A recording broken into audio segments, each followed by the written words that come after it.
What's up, everybody? It's me, Erica, and this is your Real Housewives of Salt Lake City reunion. Already, we're at the reunion. It was the first part. They say it's going to be three parts, so not sure what they talked about for first season for all that time. Not sure. So I guess we're in for a ride. Go ahead and like, subscribe, and comment. Let the diva know you stopped by, and I am ready. All right, so let's talk about the fashions off top. Heather, I think she said she was wearing one of yeah, her name is Jennifer, one of Jennifer's designs.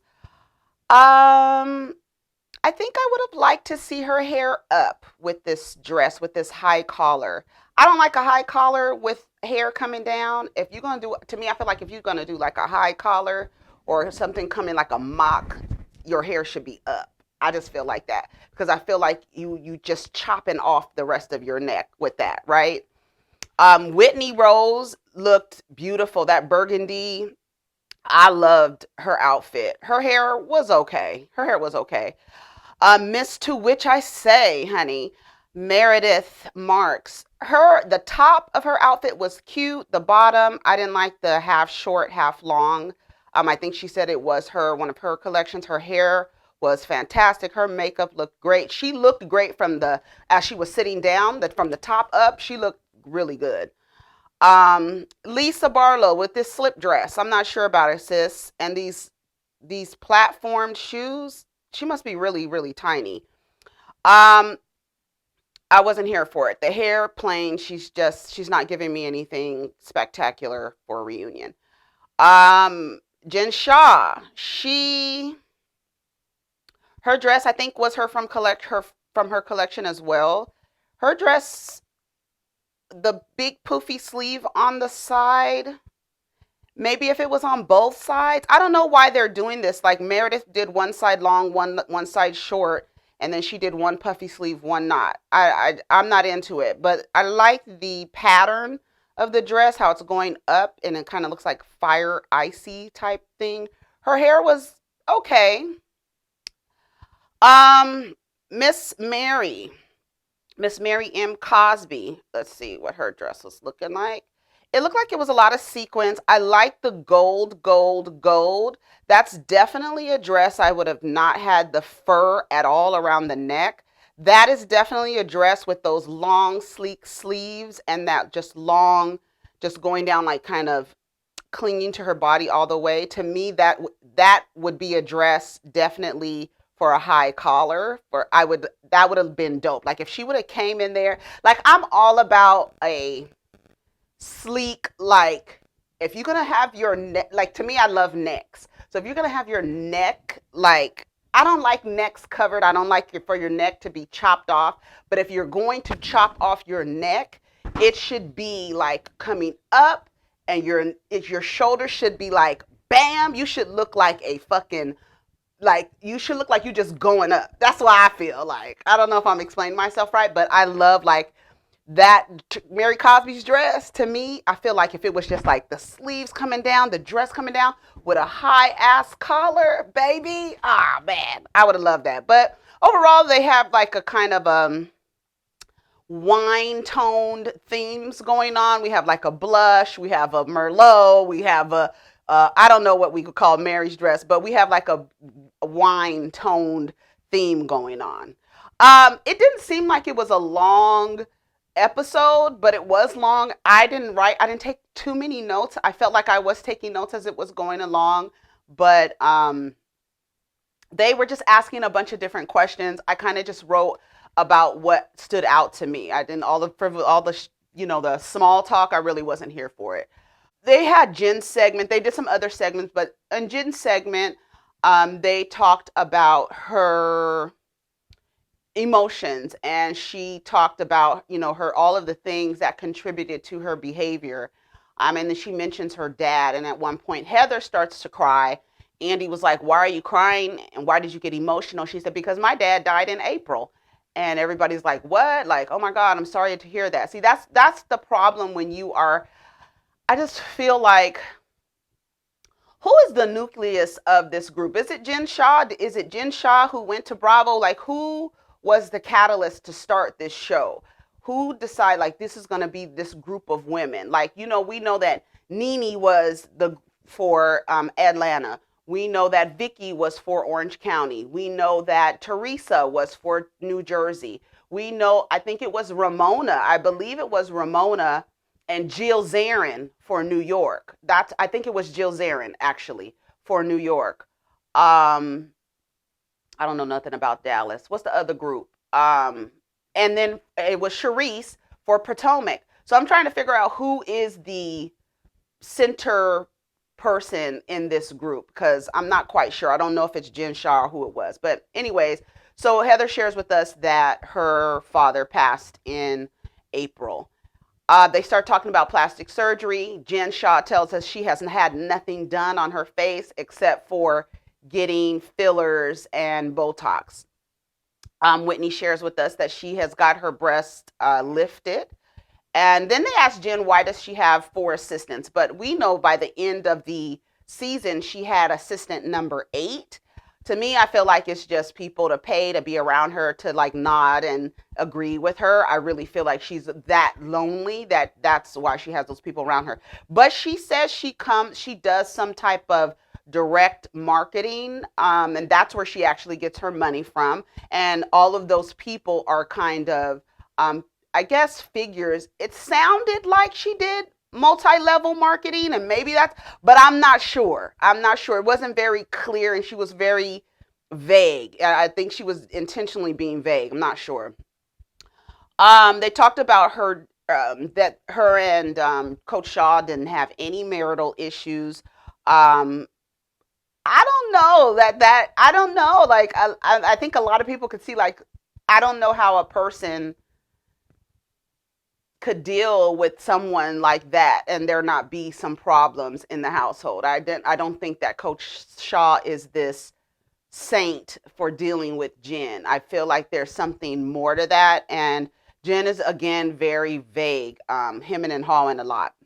She said part of the job was that he's not there all the time, because he is an assistant coach. He's not the head coach, and that's part of the reason why he does so much work. They talked about the tantrums, and she said, I was just going through a lot. And then they asked her if Mary triggered her, and she was like kind of denying it. And to me, I feel like I don't know what you're looking at. I'm not sure what you guys are looking at, but I felt that when Jen Shah would go off, it was always after a mention of Mary. It was like a few times, and Mary was like, yeah, I trigger you. I love the way that Mary was like, girl, I love how she was just forthright, just straight to the point, just like holding people to the fire. But we're going to see.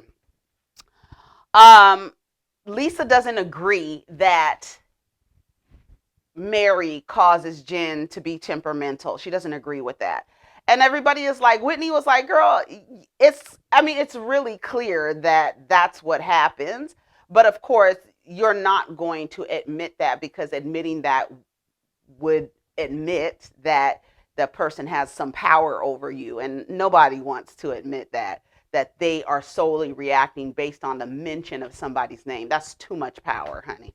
Too much. They asked Jen, did she say sorry for the 1920s party? And she goes, no, I didn't. But Heather, I'm sorry. And Andy was like, girl, come on. Remember, Andy did the same thing to Monique. Like, it's been a year and you still haven't apologized. Like, girl, that doesn't even make sense nowhere in the history of the world, especially if you guys are connected in city by social media. The fact that you haven't apologized for your behavior after a year, and then when you're called to do it, you're like, oh, I'm sorry. Stupid. She said that she felt like Jen was trading up for this. That's what Heather said, and what she gestured towards Lisa. I don't know if I feel that way. I just feel like Jen is very self-centered. I don't even think that Meredith or Lisa had anything to do with Jen's behavior towards Heather. I just think that Jen is self-centered and self-absorbed. I don't think that she really thinks about anybody else. That's how I feel. And And to be fair, when people are going through things, whether it's personal, mental, emotional, marital, familial, when they're going through things, it's hard for them to allow other people other people's issues to matter. So people who are miserable or unhappy about a situation, they're not going to be giving anything to you, right? They're going to be in their own mess and in their own shit. So typically people who aren't happy are self-centered and they don't care about anybody else. And that's just how it goes. And if she's for real in saying that all of these things were happening, then of course she's not going to be the best friend because she has a lot of things going on. So you understand what I'm saying? Hopefully you understand what I'm saying. And then Mary tells Heather, do you want to be beat down? Is that the kind of friendship that you want where somebody is constantly beating you down? Because Heather is on this, well, I'm going to be this type of friend, and this is the type of friend I want to be. And the way that I am with people is not dependent on how they are with me. Heather, I'm going to tell you, you're going to get tired of that golden rule mentality. I understand it's like the basis, treat people how you want to be treated, and you think like, oh, I'm being the good friend. But if you are accepting beat downs and abuse and talking to you crazy, and then you're still at the stance, well, I'm going to be the good friend, I'm going to be the good friend, that's a little self-centered as well, because that's like self-serving for kind of like this, you're on this, martyr victim mentality, right? So you say, I'm going to be this kind of friend, right? And you're really doing it for yourself. You're not doing it to be a good friend. You want it to look like you're being a good friend. So you will accept whatever, right? Because I'm going to take the high ground. I'm going to take the high road. This person is beating you down, talking to you crazy. And then you start to become resentful because you're like, they're not giving me what I'm giving to them, but you're not giving to them in a outward expression of friendship. You're giving to them for an internal validation that I'm a good friend. Does that make sense? I hope that makes sense. And then you're like, I'm this good friend, but I have all these people around me who don't treat me nice. Well, you don't have any boundaries and they're talking to you crazy, so why should they? And Mary was right, girl. Why are you dealing with? That's the kind of friend I am. Girl, that doesn't even make sense to me. That doesn't even make sense to me. And you want to be, she said, you want to be beat down and you still show up? Jen goes to Mary, you should take a page out of her book. Mary says, girl, I don't want to be your friend. I don't want to be your friend. That's the difference. Do you understand that? Do you? I'm here for it. I was here for it. I was like, oh, okay. Mary was like, girl, I don't want to be your friend.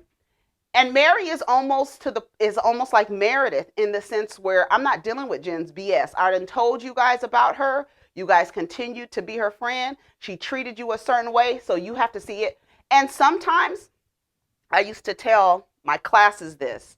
Sometimes as the teacher, you're going to look to me for the answer, right? You're going to look to me for the answer. But sometimes as the teacher, I have to allow you to have your own experience because you're not going to value it until you actually go through it. Not because I'm telling you how I went through it or the story, right? So until you go through it, you are not going to understand the value of what I told you. Do you understand? I can't tell you my experiences and you get value from that. You might, but until you actually have the experience, Meredith, now you get it. I tried to tell y'all. I tried to tell you this woman was this, this, and this, and now you get it. Now you don't want to deal with her in that capacity. So Meredith, you had to go through it yourself to learn a valuable lesson. They talked about Jen attacking Brooks and his white privilege and saying that he's probably never seen pussy before. That was a little, that's a little, I don't want to say it's, I don't know, it's a little insensitive. I don't want to say it's homophobic, but it's a little insensitive for you to tell a young gay man when he says he's disgusted by seeing your vagina, which is a natural for a gay man not to like to want to see a vagina or feel some kind of way about looking at it, like, girl, I don't know, I'm not good with that. But then for you to come back and be like, well, he ain't never seen pussy before, he'll never seen whatever she said to Brooks, girl, mind your, like, I don't know. He's annoying. Brooks is annoying. We know he's annoying, but he's old enough to be your child now. And until he comes and says something crazy to you, then. But if he's not bothering you and he's just talking to his mom about you, there's no reason to come after him. I don't think so, because that's a kid. Like, I mean, I don't know, until he says something or is disrespectful to you. And they're a little. Brooks seems to be a little snobby. That's the word I can think about for him. He seems snobby. And so that's probably the privilege that Jen was talking about, his white privilege. It's privileged to have only one sweat tracksuit in New York. Was it New York Fashion Week? It wasn't New York Fashion Week. Salt Lake City Fashion Week. He had one tracksuit. And so somebody was making fun of it, I guess, and she was like, "But that's his business. He started with his own money. I don't know where did he earn the money? Where did he earn the money to start his own fashion line? He took his own money. He earned it. Where? That's interesting, Meredith. Child. Anyways, this videotaping Meredith smoking, and she denied that. Jen denied videotaping Meredith smoking. Meredith says she smokes socially, right? A lot of people do. They have a couple drinks. Some people really just literally smoke socially. They don't smoke any other time. She said that Brooks was mad at her. This was what Jen, and the way that Jen kind of inserted that, it was she's very passive aggressive. Jen is. I don't find her very likable. I was just looking at her. Now I'm really disappointed because I really wanted to like Jen. I was excited. And, at the end of the day, I don't find her very likable at all. And I don't know. I don't find her very likable at all. Now that you know what Jen was going through, do you guys sympathize with her? Mary was like, they can, I don't. Child, I don't sympathize with her. Child, please. And Lisa, I'm kind, I'm this, I'm that. If somebody has to tell you 5,000 times who they are, more than likely they're not that. That's them. It's a self-validation. Another person who needs this self-validation. Heather is on that same team. I need to say that I'm kind. I need to say that I'm kind.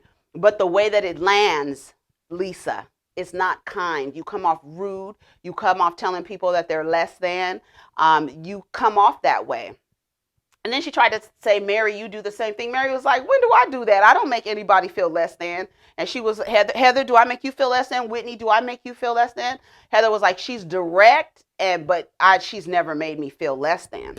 Lisa was put her hand up to Mary. Mary was like, put your hand down. She told, what's her name, to do the same thing, point her finger.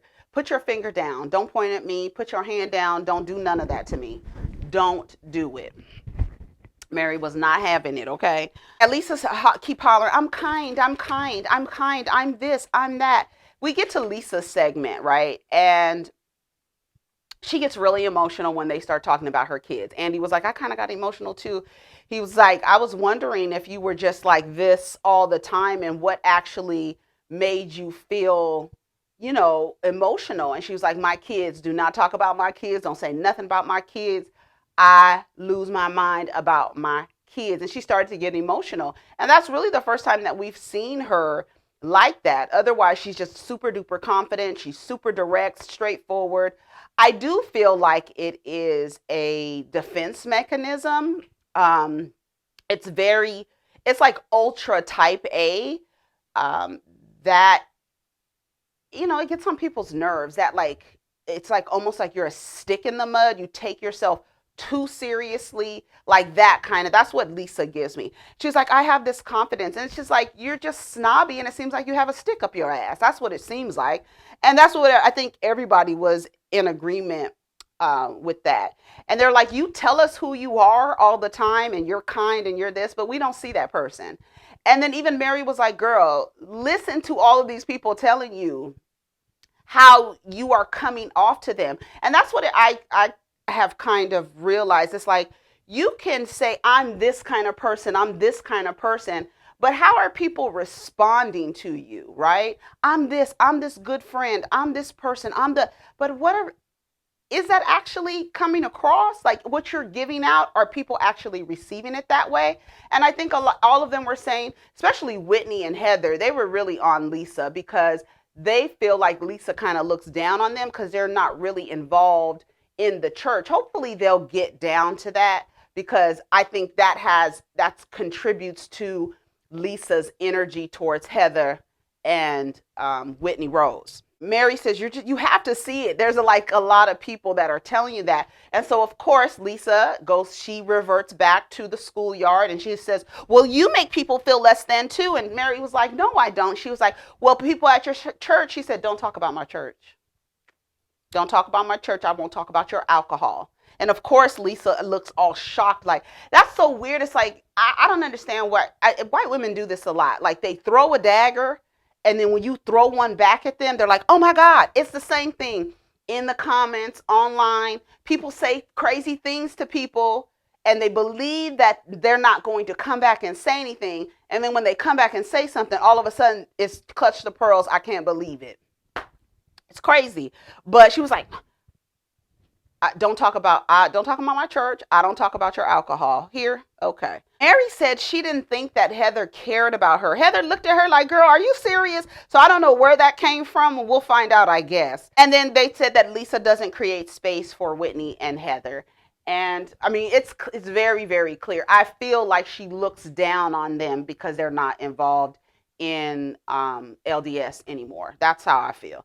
Anyways, y'all, that's pretty much of the episode. We'll see what part 2 and part 3 is giving. But that would let me know what you think. I know I probably missed some things, but we can get down in the comments and expound on those. All right, take care of each other and protect your energy. Peace.